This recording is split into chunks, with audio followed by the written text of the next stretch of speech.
안녕하세요. 오늘도 사연살롱을 찾아주셔서 감사합니다. 저는 최근에 연이어 큰일을 치르고 이제 좀 마음의 안정을 찾아가고 있는 30대 후반 싱글맘입니다. 저는 최근에 이혼을 했어요. 이혼이라는 과정이 그다지 좋을 수는 없겠지만 제 경우는 더욱 진흙탕 같은 싸움을 한 것 같아 꽤 오랜 시간 힘들어야 했네요. 거기에 저는 12살 한참 예민한 딸도 있어서 행여 딸에게 나쁜 영향이라도 미치지 않을까 마음을 졸여야 했어요. 사실 저는 아빠가 일찍 돌아가셔서 호르마 밑에서 자랐거든요. 그래서인지 아니면 저도 엄마도 그런 성격이 아니어서 그런 것인지 모녀 사이 치고는 그렇게 정답게 지내지 못했는데 사람 욕심이라는 게 저는 그러지 못했어도 제 딸은 엄마인 저와 잘 지내줬으면 하는 마음이 큽니다. 그래서 이혼하면서 딸애가 상처를 받지 않게 하려고 엄청 노력했어요. 그리고 그런 제 마음을 딸도 아는 건지 다행히 지금은 친구처럼 지내고 있는데요. 이렇게 마음 편하게 살기까지 참 많은 일들이 있었네요. 그 일 중에는 살과 뼈를 깎는 아픈 시간도 있었고요. 바로 본론으로 들어가자면 저는 결혼 10주년을 앞두고 남편이랑 헤어졌어요. 사실 그전부터 헤어지고 싶었는데 워낙 이혼은 하지 않겠다고 남편 놈이 버티는 바람에 별로 기념하고 싶지 않은 10주년을 맞이할 뻔했었죠. 그래도 모든 남녀가 그렇겠지만 처음엔 이 남자가 아니면 죽을 것처럼 사랑했어요. 남편과 저는 고등학교 시절에 만난 첫사랑이었거든요. 남편은 저보다 한 살이 많았어요. 그렇다고 오빠 같은 듬직함은 없었는데 대신 말을 너무 잘해서 인기가 많았죠. 생긴 것도 꼭 연예인처럼 보통 사람과 달랐는데 사람들 눈이 그렇잖아요. 남들 눈에 좋아 보이면 내 눈에도 좋아 보이는 거. 그래서 저도 남편을 좋아했어요. 그리고 남편에게 고백을 받았을 땐 세상 전부를 가진 듯 참 행복했는데 그런 남편과 전쟁 같은 결혼 생활을 하게 될 줄은 꿈에도 몰랐죠. 아, 저희 시어머니 얘기도 빠질 수 없네요. 저희 시어머니는 홀 시어머니이신데 잘난 아들이 유일한 당신의 자랑이셨어요. 그렇다고 그 아들이 능력이 대단히 좋은 건 아니었는데 얘 있잖니? 우리 아들이 내 인물을 닮아서 저렇게 귀공자처럼 생긴 거다. 이래서 사람이 유전자가 중요한 거야. 예은이 저거 인물 좋은 거 다 지 닮아서 그런 거다. 너도 내 아들 옆에 끼고 다니면 사람들이 부러워하지? 너는 참 남편 복도 많다. 저런 인물이 어디 흔하냐? 이렇게 당신 아들 잘생긴 거 하나 믿고 그렇게 자부심을 내비치고 사셨네요. 뭐 그때는 저도 이왕이면 다홍치마라고 잘생긴 남편이 싫지 않았는데 막상 살아보니 그것도 참 길지 않더라고요. 왜 옛말에 얼굴 뜯어먹고 사는 거 아니라고 결국은 인물보다도 능력과 됨됨이가 중요하죠. 하지만 그걸 알았을 때는 이미 늦은 때였고 어쨌든 남편이기에 제가 감당해야 할 일이었는데요. 제 전남편이라는 사람은 자기의 잘생긴 외모와 말빨만 믿고 잊을만 하면 사고를 치는 그런 인간이었어요. 부끄러운 이야기지만 불륜으로 오해 서서 푸닥거리도 종종 했어요. 자기는 그저 호의와 친절을 베풀었을 뿐인데 그걸 상대가 오해를 했다나요? 그리고 곱상한 외모와는 달리 욱하는 성질은 또 있어서 걸핏하면 시비가 붙어 저를 경찰서에서 부르는 경우도 많았는데 사춘기 아들 키우는 것도 아니고 회사에서 일하는 중 급하게 울리는 남편 전화가 그렇게 불안할 수가 없었어요. 자기야, 나 지금 경찰서인데 자기가 여기 좀 와서 합의 좀 해줘. 뭐? 경찰서? 합의? 자기 사고 쳤니? 사고는 무슨, 그냥 운전하다가 시비가 붙은 건데. 아씨, 나도 억울해. 이건 분명 쌍방인데. 아무튼 여기서 보호자 부르래. 보호자. 분명 부부는 서로의 보호자가 맞긴 하죠. 근데 그 순간은 너무 어이가 없었어요. 보통 학교에서 사고치고 보호자가 학교에 불려가잖아요. 저는 그때 딱 제가 사고친 아들 문제 수습하는 보호자가 된 기분이었어요. 그리고 부랴부랴 경찰서에 가서 상황을 들어보니 저희 남편이 무리해서 끼어들기를 했고 사고가 날 뻔했기에 시비가 붙었는데 저희 남편이 적반하장으로 먼저 욱해서 상대방에게 주먹을 휘둘렀다는 거예요. 그래서 상대방이 합의를 요구한 거고 남편은 저에게 더럽고 치사하니 빨리 합의해주고 끝내자고 하는데 다 큰 성인이 그것도 딸 자식 있는 아빠가 저런다는 게 저는 너무 실망스러웠어요. 물론 그거 합의해주고 집에 오는 내내 남편과 저는 대판 싸웠죠. 생각이 있어? 그러다 사고 나면 어쩌려고 그렇게 끼어들기를 해? 사고 안 나. 내가 운전 경력이 몇 년인데 괜히 저 쫄보 새끼가 오버한 거야.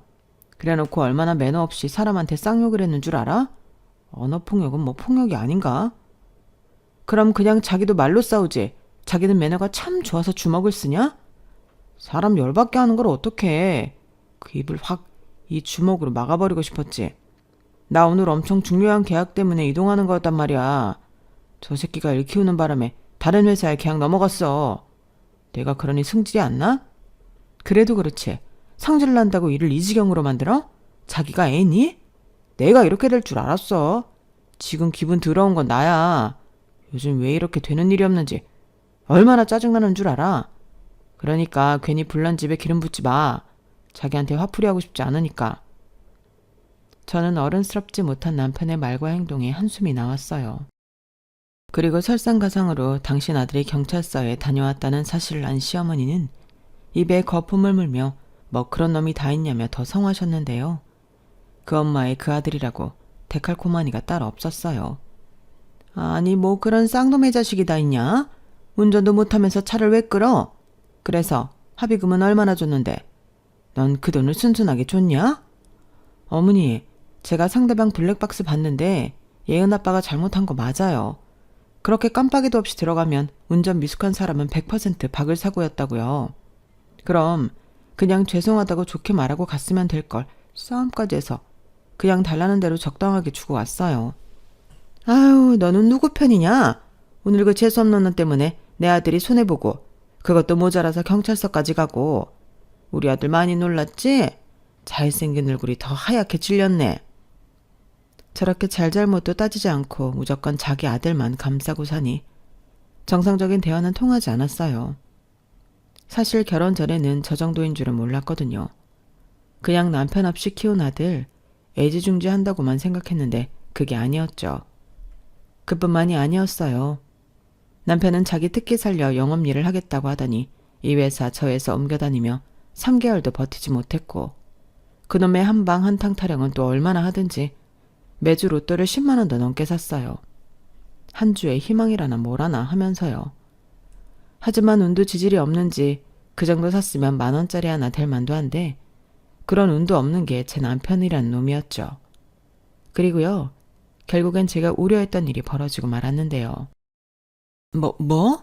회사를 그만뒀다고? 이직하는 게 아니고 그냥 그만뒀다고? 진정 좀 해. 아무리 생각해도 이건 아닌 것 같아서 그랬어. 나만 죽어라 고객 귀 맞추고 계약했다는데 내 손에 떨어지는 건 얼마 안 되잖아. 그런데 회사는 하는 일도 없이 편하게 돈 벌고 세상에 그런 날강도가 어딨냐? 그래서 그냥 이참에 작더라도 내 가게 하나 하는 게 나을 것 같아서 그랬어. 가게?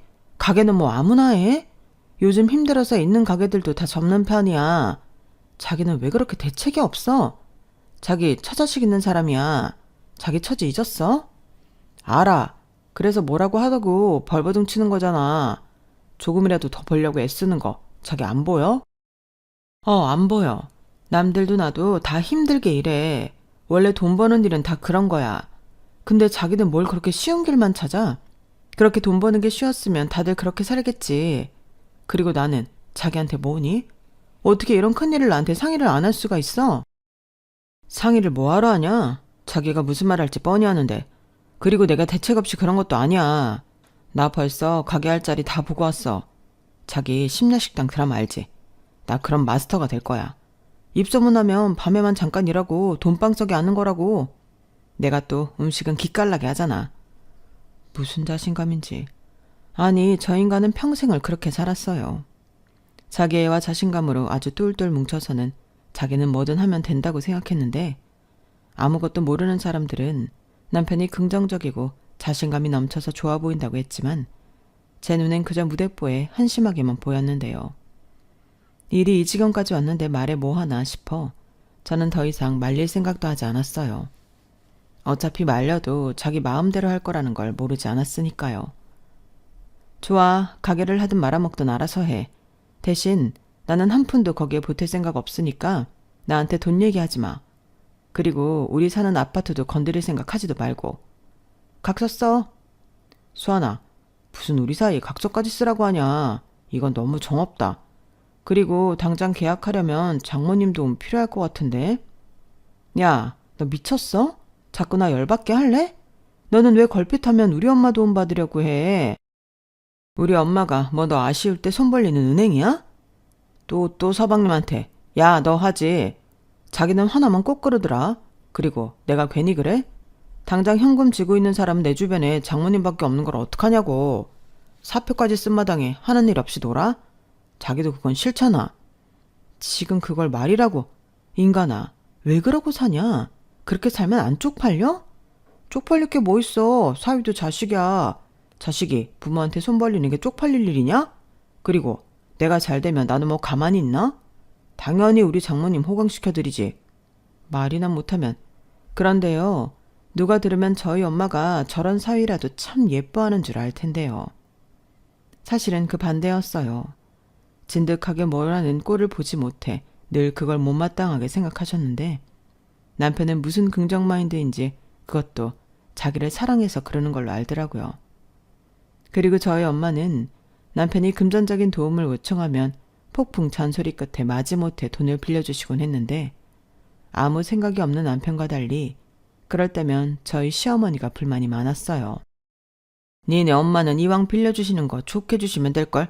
꼭 그렇게 내 아들한테 뭐라고 하시더라. 사람이 그러면 안 되는 거야.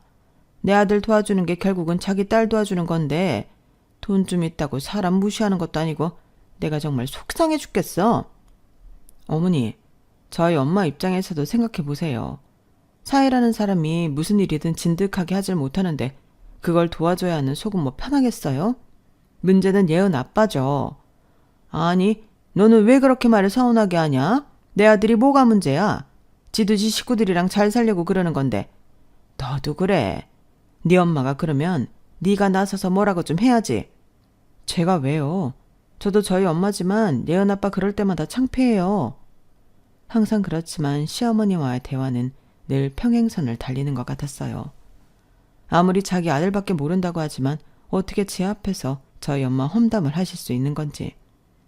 저야말로 짜증나고 화가 나서 시어머니 하시는 말에 꼬박꼬박 말대꾸를 했는데 그럼 이기지도 못하시면서 당신 기분만 나빠서 돌아가시는 시어머니셨어요. 물론 그런 일이 있으면 몇 날 며칠을 삐치셔서 연락 한 통가 없으신데 솔직히 저는 그것도 나쁘지 않았죠. 그리고 결국 남편은 제가 방방 뛰자 저희 엄마한테 손을 내밀지 못하고 어디서 돈을 구했는지 가게를 얻어서 내부 공사까지 마쳤는데요. 자기 돈은 어디서 났어? 설마 무슨 사채 같은 거 쓴 거 아니지? 에이, 사람을 뭘로 보고. 아는 사장님한테 투자받았어. 그래도 이 오빠가 사회생활은 좀 잘하잖아. 평소에 내 옆 사업수단을 좋게 본 사장님이 들어보더니 투자할 가치가 있는 것 같다고 도와주셨지. 어때? 네 남편 짱이지? 솔직히 불안하긴 했지만 검은 돈에 손을 댄 게 아니라면 일단은 안심이었어요. 그리고 가게 일한다고 나름 레시피 연구도 하고 매일 출근해서 성실하게 일하는 모습을 보니 제 마음도 조금씩 긍정적으로 변했는데요. 그렇게 2달이 넘어갔을까 남편이 가게에 나가지 않았어요. 처음에 너무 힘들어서 하루 쉬려고 그러나 하고 생각했는데 하루가 이틀이 되고 이틀이 일주일이 되자 제 마음은 또 불안했어요. 그래서 남편한테 왜 출근하지 않는지 물었죠. 그런데 이 인간이 하는 말이 더 수상하더라고요. 그게 작은 문제가 있어. 나도 가게 나가고 싶지. 요 며칠 집에만 있으려고 하니 좀 있으셔 죽겠다. 그런데 어떡해. 지금 가서 문 열면 큰일 나는데. 큰일이 난다고? 그게 무슨 소리야? 알아듣게 좀 말해. 신경 쓰지 마. 자기 내 가게 일에 신경 안 쓴다며. 내가 다 알아서 해. 남편은 분명 저에게 뭘 숨기듯 서둘러 자리를 피하려 했어요. 그리고 자리에서 일어나려 하는데 그때였죠. 주머니에서 뭔가 툭 하고 떨어졌고 저는 본능적으로 그걸 재빨리 주워들었는데요. 세상에나 미성년자에게 술을 팔아 영업정지를 당한 거였어요. 야, 너 제정신이야? 애한테 술 팔았니? 아이씨, 내가 걔들이 미성년자인 줄 어떻게 알아. 나는 피해자라고. 나도 억울해. 에이씨, 민짜 새끼들. 잡히 비견하면 가만 안 둬.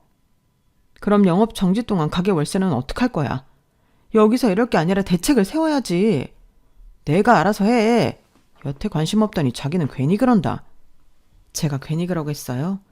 저러다 또 궁지에 몰리면 저나 저희 집에 아쉬운 소리 할까 겁이 나서 그러는 거죠. 하지만 남편 놈은 말과는 달리 속이 편해 보였는데 그것도 다 믿는 구석이 있던 거였어요. 하지만 믿는 도끼에 발등이 찍히는 날이 오고 말았죠. 안용진 새끼가 어떤 새끼야? 감히 내 마누라를 꼬셔? 그날은 모처럼 아이랑 시간을 보내려고 제가 회사에 휴가를 낸 날이었어요. 미우나 고우나 그래도 애 아빠라고 아이 학교 쉴 때 모처럼 놀이동산이라도 가려고 준비를 하고 있었는데 아파트 주차장이 시끌시끌 하더라고요. 안용진? 엄마, 안용진 우리 아빠 이름이잖아. 저는 딸의 말에 불안한 예감이 엄습해왔어요. 그리고 내내 태평해 보였던 남편의 얼굴도 새하얗게 변했는데 얼어있는 남편의 얼굴을 보니 예감은 확신으로 변하더군요. 결국 그날은 저희 가족 동네에서 개망신을 당하는 날이 되었어요. 네가 안용진이야? 네가 내 마누라 꼬셔서 돈 해달라고 했다며. 내 돈 3억 당장 내놔. 네 가게 보니까 영업정지 당했더라. 장사도 지푸랄 줄도 모르는 게 너 좋은 말 할 때 이번 주 안으로 내 돈 당장 입금해. 안 그러면 너는 이제 네 식구 못 보는 거야. 내 말 무슨 뜻인지 알아? 형님, 오해십니다. 저는 그냥 투자받은 거예요. 꼬시다뇨. 보시다시피 저도 처자식이 있는 놈입니다. 저도 억울하게 영업정지 당한 건데 다시 영업하면 그때 천천히 갚을게요. 차용증 쓰라고 하면 쓸게요. 차용증 같은 소리 안 해. 난 너 같은 새끼들 안 믿어. 그러니까 대가리 굴리지 말고 당장 내 돈 갚아라. 너 내 마누라한테 내 얘기 못 들었냐? 나 무서울 거 없는 놈이야. 이 년놈들 쌍으로 인생 종치게 할 수 있는 놈이라고 내가. 알겠습니다. 돈 구해서 드릴게요. 그런데 진짜 댁 마누라 꼬신 적은 없습니다. 저도 눈이 있어요. 믿기시나요? 결국 돈을 투자받았다는 게 나이 많은 여자 꼬셔서 돈을 받은 거였어요. 이 정도면 수완이 좋다고 해야 하는 건지 능력이 좋다고 해야 하는 건지 아무튼 놀이동산이고 뭐고 그날 이후 저희 가족은 동네 사람들 보기 창피해서 한동안 집 밖에 나가지 못했어요. 그리고 저랑 남편은 그렇다 치는데 딸애가 걱정이었던 저는 심각하게 이사를 고려할 수밖에 없었는데요. 남편은 당장 3억을 구할 게 막막했는지 이번에도 저희 엄마 도움을 받고 싶어 했어요. 자기야, 제발 자기도 봤잖아. 그 우악스러운 놈이 나한테 해코지하면 어떡하냐? 어떡하긴 어떡해. 자기가 친 사고니까 자기가 해결해야지. 난 절대 그런 일로 엄마한테 도와달라고 하고 싶지 않아. 우리 엄마가 무슨 죄가 있냐? 진짜 치사하다. 니네 엄마라고 지금 성긋냐? 자기야, 그러지 말고 나 좀 살려줘. 나 무서워. 남편은 그 남자가 정말 무섭긴 했는지 몇 날 며칠을 저를 졸랐어요. 하지만 3억이 누구 집 반려견 이름도 아니고 저는 절대 싫다고 거절했는데요. 그러자 이놈이 무슨 마음으로 지네 엄마한테 말을 했는지 하필이면 야근해서 죽을 것 같은 그날 저희 집으로 쳐들어오셨어요. 야, 나 너한테 할 말 있다. 척하면 척이라고 저는 등장부터 시어머님이 무슨 용건으로 오신 건지 본능적으로 직감할 수 있었어요. 그리고 곧바로 남편을 쏘아봤는데요. 남편은 헛기침을 하며 제 시선을 피하더군요. 무슨 용건으로 오셨는지 저 대충 알 것 같은데요. 오늘은 제가 너무 피곤하고요. 어머님이 어떤 말씀을 해도 저희 엄마한테 돈 빌려달라는 말 목에 칼이 들어와도 못해요. 뭐야? 너는 네 남편이 그런 협박을 받고 있는데 어쩐 남일처럼 말할 수 있냐? 네가 그러고도 내 아들 차라고 할 수 있어?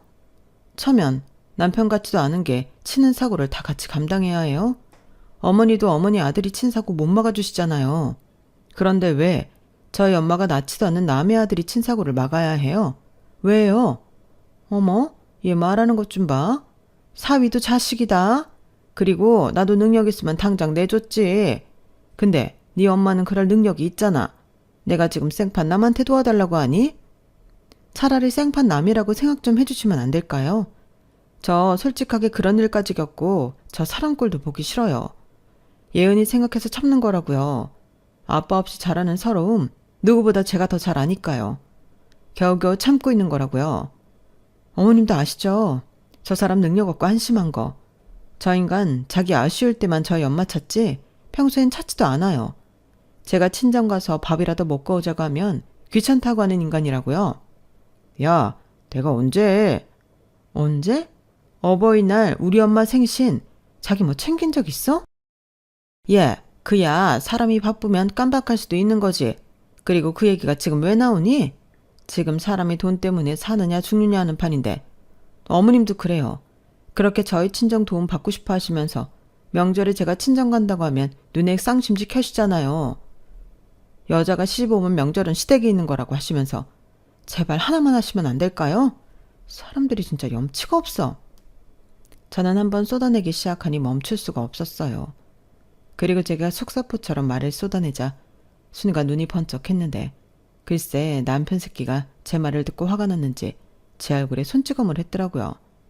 지금 네가 날 쳤냐? 왜? 너무 맞는 말만 하니까 듣기가 거북해? 야, 최수환, 너 지금 우리 엄마 앞에서 뭐하냐? 나한테 뭐라고 하는 건 참는데 우리 엄마한테 뭐라고 하는 건 내가 못 참지. 그깟 돈이 그렇게 아까워? 막말로 네 돈도 아니잖아. 그냥 한번 얘기만 해달라는 건데 그게 그렇게 싫어? 싫어. 나도 엄마한테 잘 사는 거 보여주고 싶지. 맨날 아쉬울 때 돈 얘기하는 거 진짜 창피하고 엄마한테 미안해서 싫어. 내가 뭐 니야 좋아 죽겠어서 여태 같이 산 줄 알아? 다 예은이랑 엄마 때문에 참고 있는데 네가 지금 나를 쳐? 됐어. 이렇게 살 바에는 그냥 나도 너랑 이혼하고 맘 편하게 살란다. 나가. 네 엄마 모시고 당장 나가. 저는 남편에게 처음으로 맞고 이성을 잃었어요. 그리고 사람이 너무 화가 나면 초인적인 힘이 나는 건지 딸아이가 무서워 벌벌 떠는 모습을 보자 저는 남편 놈이랑 그런 남편 엄마라는 작자를 힘으로 밀어서 집 밖으로 내보냈어요. 그리고 이혼 준비할 거니까 네 집은 네가 알아서 보내겠다고 하고 현관 보조키까지 잠궈버렸는데 남편 놈이 그제야 현관문을 두드리며 미안하다고 소리치더군요. 시어머니도 감정적으로 하지 말자고 말을 보탰는데 옆집 사람들이 너무 시끄럽다며 나왔는지 복도가 시끌벅적했어요. 하지만 저는 그때도 문을 열어주지 않았죠. 그러자 남편은 밖에 나가 전화를 연신 걸었지만 저는 받지 않았어요. 무음으로 해놓고 무시해버렸는데 나중에 부재중 전화를 보니 거의 100통 가까이 왔더군요. 그리고 제가 전화를 받지 않을 것 같았는지 장문의 문자를 보냈는데 내용은 거의 뭐 반성문 같은 거였어요. 때린 건 실수다, 미안하다, 이혼만은 하지 말자, 돈은 몸을 팔든 막노동을 하든 알아서 해결하겠다 등등.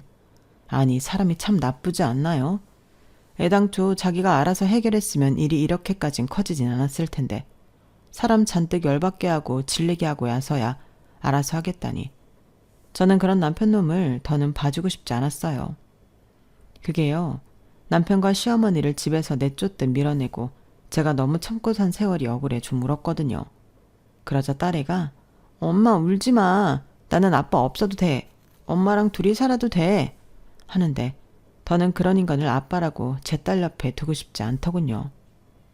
좋은 남편은 아니더라도 좋은 아빠는 돼주길 바랬는데 제가 너무 많은 걸 바랬다는 생각이 들었어요. 그렇게 저는 마음을 이혼 쪽으로 굳히고 그 후 이사 준비와 더불어 이혼 준비를 하기 시작했어요. 그리고 시일을 봐서 친정 엄마와 동생에게 이 사실을 알리려고 했는데요. 한 사람을 끊어내버리는 일이 그렇게 간단하진 않았어요. 그게 제가 남편과 결혼하고 9년이 넘었을 때였는데 하필 그때가 회사에서 사활을 걸고 하는 프로젝트가 있어서 그 일 하랴 이사갈 곳을 찾는 것, 거기에 변호사 사무실에 가서 이혼 상담을 받는 일까지 정신이 없었어요. 그러다 보니 저도 모르게 예민해졌는데 모처럼 친정엄마가 제 생각이 났다며 전화를 하셨더군요. 물론 처음엔 반가웠죠. 그런데 전화를 받고 몇 마디 주고받는데 마음과 다르게 친정엄마와 싸우고 말았어요. 수아나, 어째 너는 도통 연락도 없고 집에도 안 오냐? 그렇게 사는 게 바빠? 엄마랑 동생 얼굴 까먹을 만큼? 이번 주에 네 동생 생일 있는 거 알지? 어째 너는 언니가 돼서 동생을 한번 안 챙기니? 이래서 딸 자식 시집 보내면 남이라고 하는 거야.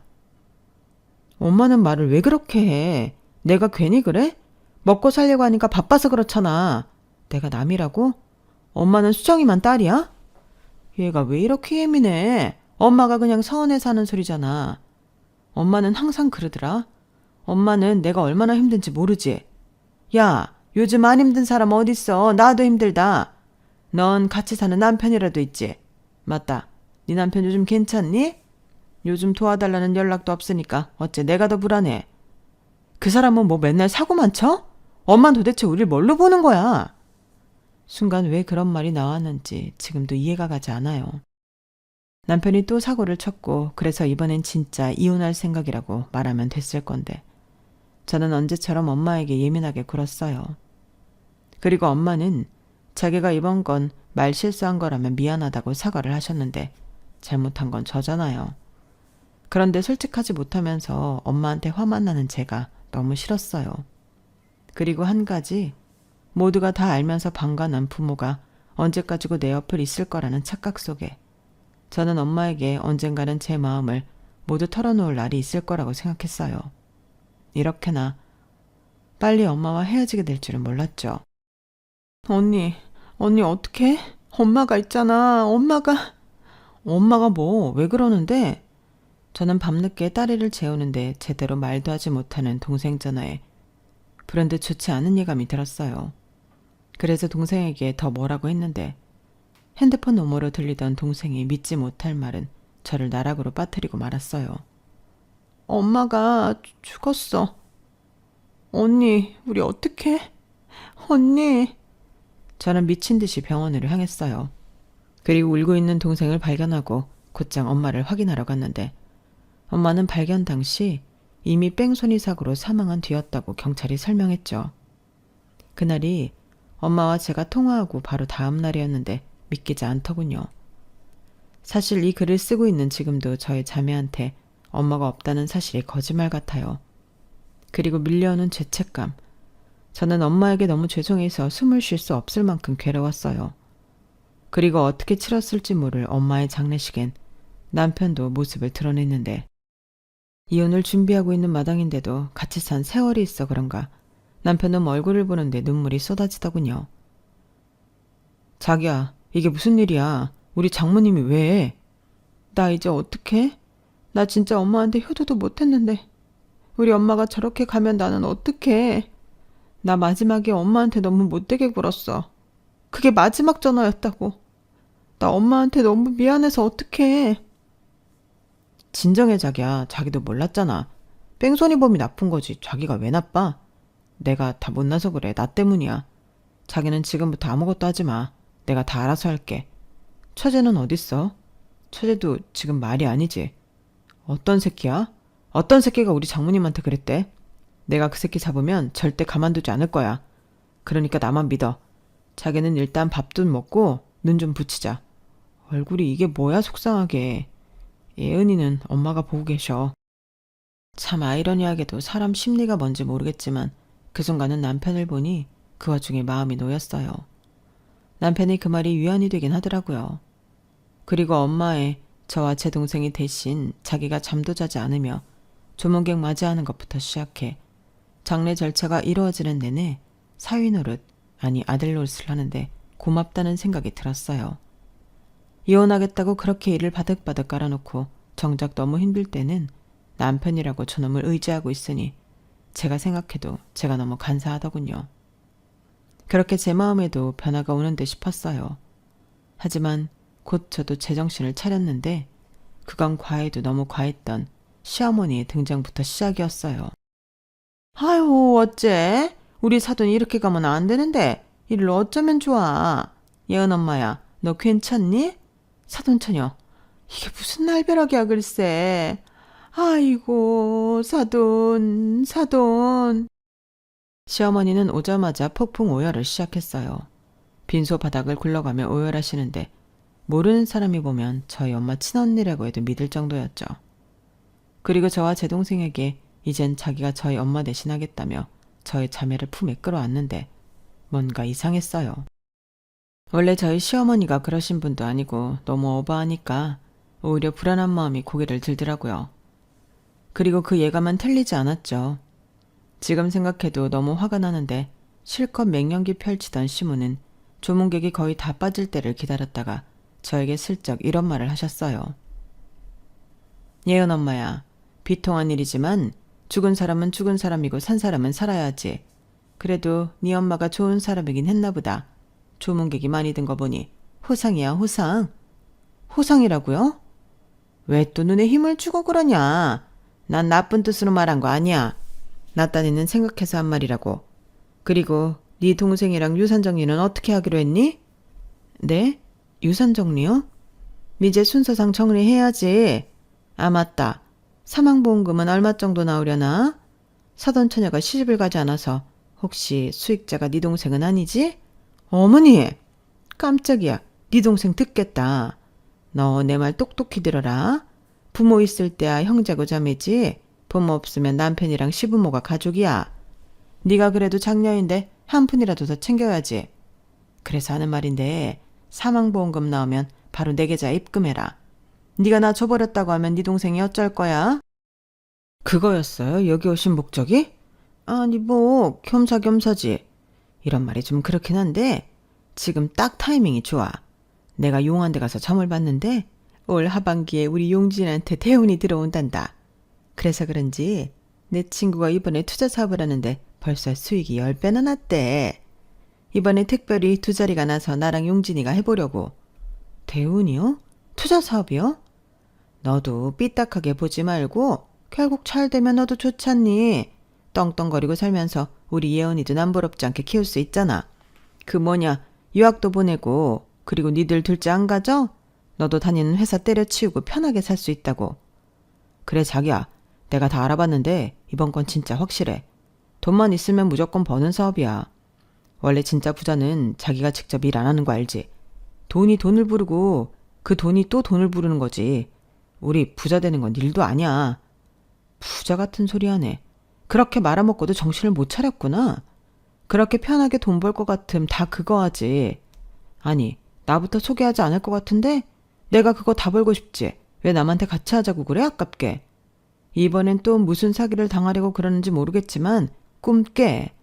내가 그 돈을 당신들 줄 것 같아? 그런 더러운 꿍꿍이로 여기로 온 거였어? 당장 나가. 내 동생 알기 전에 당장 나가라고. 예은 엄마야, 너는 왜 그렇게 열심히 맞니? 자기야, 이번 건 진짜 확실해. 처제도 처제 살 길 찾고 우리도 우리 살 길 찾아야지. 장모님도 세상에 안 계신 마당에 나랑 진짜 이혼할 거야? 솔직히 잠깐 흔들리긴 했는데 이젠 아주 명확해. 어떻게 여기서 그딴 소리를 할 수가 있어? 두 사람이 우리 엄마 보험금 한 번이라도 내준 적 있어? 나도 우리 엄마 보험금 내준 적 없어. 나도 권리 없다고. 그런데 생판 남인 당신들한테 주라고? 진짜 양심 없다. 천벌받아. 그렇게 사업이 하고 싶으면 어머님 지금 사시는 집을 내놓으세요. 그 전세 보증금 넣고 10배 만드시면 되겠네요. 뭐야? 그리고 네가 자식인데 그것도 장녀인데 왜 권리가 없어? 네가 권리 있으면 우리도 권리 있는 거야. 그랬지 말고 내 통장에 입금해. 알겠어? 나는 당장 내 친구한테 말해서 두 자리 우리 주라고 할 테니까. 종잣돈은 많으면 많을수록 좋다고 했으니까. 보험금 말고도 뭐 더 있으면 무조건 투자해. 알겠어? 일단은 내 친구가 원하는 만큼 돈을 대신 빌려준다고 했으니까 일단 그것부터 땡겨놓으마. 저는 도무지 말이 통하지 않는 두 사람을 보고 용서가 되지 않았어요. 엄마 영정 사진이 저렇게 걸려있는데 어떻게 그딴 소리를 할 수 있는 건지. 그리고 순간 저것들을 제대로 두면 안 된다는 생각이 들었는데요. 알겠어요. 그렇게 하도 말씀하시니까 저도 한 번은 생각해 볼게요. 내일은 엄마 발인이라 저도 동생도 좀 쉬어야겠어요. 당신도 오늘은 예은이 좀 챙겨. 내일 다시 얘기해. 그래. 이제 네가 말이 좀 통하는 것 같구나. 네가 잘 살아야 하늘에 있는 사돈도 걱정이 없지. 잘 생각했다. 용진아, 우린 집에 가서 편하게 자자. 그래도 난 여기서 자고 내일 발인 준비해야 하지 않을까? 자기, 나 없어도 되겠어? 나도 눈 좀 붙여야지. 이틀 내내 잠을 못 잤더니 힘들어. 자기도 어머님이랑 가서 자고 내일 일찍 와. 알겠어. 예은이도 걱정이니까 그럴게. 아니다. 예은이 데리고 올까? 그래도 외할머니 마지막 가는 날인데. 그래, 우리 딸 데려와. 알겠어. 그럼 눈 좀 붙여. 내가 내일 다시 올게. 이제 우리 고생 끝이야. 내가 호강시켜줄 테니까 걱정하지 마. 아유, 누구 아들인지 엄청 듬직하네. 나는 좋겠다. 내 아들 같은 남편이 있어서. 좋기는 개뿔. 저는 인간 같지도 않은 것들을 한시라도 빨리 저희 엄마 장례식장에서 쫓아내고 싶었어요. 그리고 바보가 아닌 이상 그 투자 사업이라는 게 사기임이 분명했기에 이왕 정신 나간 거 더 정신을 빼고 싶었죠. 그래서 발의를 마치고 저는 다시 이혼 준비를 다시 시작했고, 그러면서 돈방석에 앉을 생각에 정신이 나간 남편과 시어머니를 계속 부추겼는데요. 아무래도 보험금이 생각했던 것보다 많은 것 같다고 일부러 말을 흘리며 두 사람을 더더욱 욕심내게 만들었어요. 그 결과 제 예상대로 두 사람은 그 사기꾼에 더 많은 돈을 투자할 수 있다며 돈을 마구잡이로 빌렸고, 이웃과 거기서 돈을 갚으라는 말이 나오기 시작했는지 시어머니와 남편은 저에게 보험금 얘기를 꺼내더군요. 예은 엄마야, 보험금 아직 안 들어왔니? 벌써 한 달이 다 돼가는데. 보험금이요? 그거 벌써 제 동생 통장에 들어갔을 거예요. 알고 보니 수익자가 제가 아니라 제 동생이더라고요. 그리고 저희 엄마 유산도 동생이 혼자이다 보니 전부 동생 앞으로 해주셔서 제가 챙길 건 하나도 없었어요. 뭐야? 그게 말이 돼?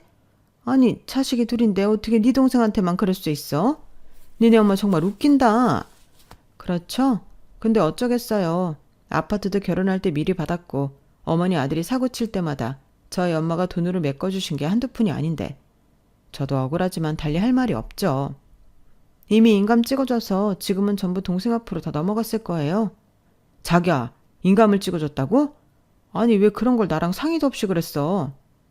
상의? 자기도 나랑 상의 안 하고 다 처리했잖아. 그래놓고 나는 상의했어야 한 거야? 나는 내 동생이 전부 가는 거 불만 없어.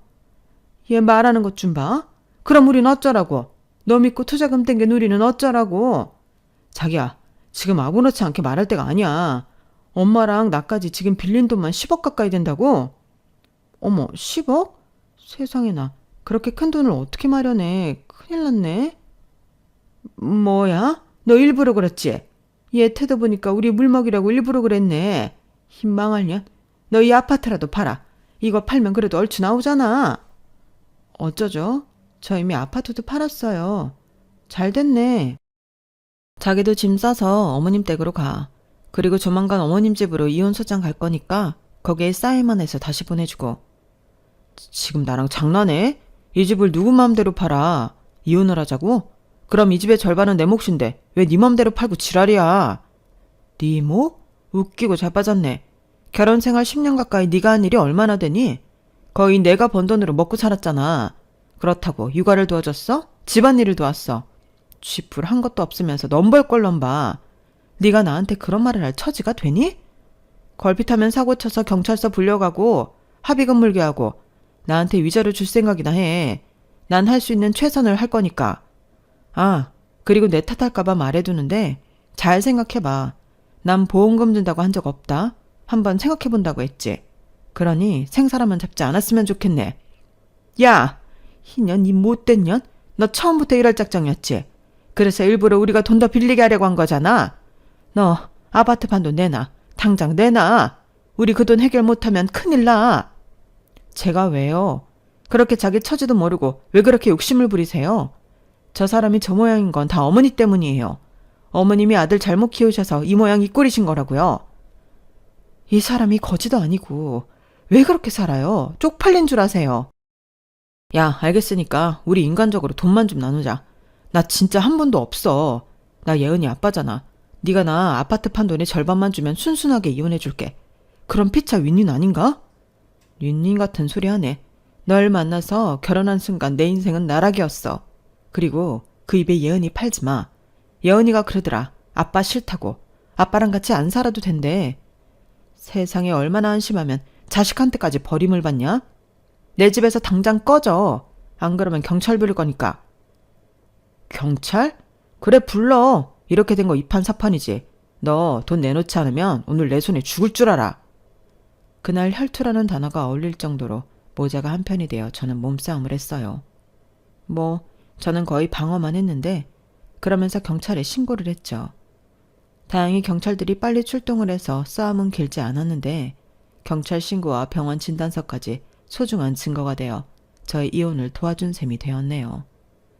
남편놈은 저랑 어떡하든 이혼은 하지 않겠다고 버텼지만 변호사 선임할 돈도 없었는지 소송은 전적으로 저에게 유리하게 흘렀고 재산 분할은 해야 했지만 결혼 생활 중 재산 형성에 전혀 도움이 없는 바 인정받을 게 없었어요. 거기에 저에게 줘야 할 위자료가 더 많았으니 다행히 아파트와 제가 번 돈은 일절 남편놈과 나누지 않아도 됐는데 남편놈은 위자료에 양육비까지 제게 줘야 하는 돈이 달에 300만 원이 넘었죠. 당연히 그 돈을 지불할 능력이 없다는 걸 전 모르지 않았지만 그렇게라도 제가 당한 걸 복수하고 싶었어요. 거기에 시어머니라는 여자는 저에게 사기를 당했다며 저를 고소하겠다고 큰 소리를 쳤는데 할 수 있으면 해보라고 했더니 증거 불충분으로 되지도 않은 모양이었어요. 저는 그렇게 결혼한 지 횟수로 10년 차가 되고서야 그 지긋지긋한 사람들과 완전히 남이 될 수 있었어요. 이혼 뒤 이젠 가족도 아닌 그 사람들은 자기 좀 살려달라며 애걸복걸했지만 저는 더 도와줄 이유가 없었죠. 그때 얼마나 홀가분했는지 모릅니다. 저는 지금은 살던 아파트를 팔고 친정집에 들어와 딸애와 동생 이렇게 셋이 살고 있어요. 아직까지도 엄마의 빈자리가 너무 커서 며칠은 거의 울면서 지냈는데 엄마의 손때가 묻은 이곳을 영영 떠날 수는 없을 것 같아요. 그리고 엄마가 쓰시던 안방을 정리하다 일기장을 발견했는데요. 그 일기장엔 저와 제 동생에 대한 엄마의 한결같은 사랑과 걱정이 한가득 녹아져 있었어요. 말로는 어쩐지 쑥스러워서 잘 표현하지 못했던 엄마의 진짜 마음이 거기에 전부 쓰여 있었죠. 오늘 모처럼 수환이한테 전화를 걸었다.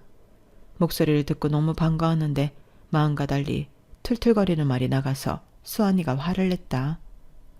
나는 왜 고치려고 해도 자꾸만 이러는지 좋은 엄마가 되고 싶은데 아직 먼 것 같다. 요즘은 안서방이 사고를 치지 않는지 잠잠한데 부디 우리 큰딸이 마음고생하지 않길 바라면서 이번에 집에 오면 맛있는 거라도 잔뜩 해먹어야겠다. 우리 둘째는 얼굴도 예쁘고 성격도 천사인데 어째 시집을 안 가는지 걱정이다. 오늘은 선이라도 보라고 했다가 둘째 딸이랑 한바탕 했다.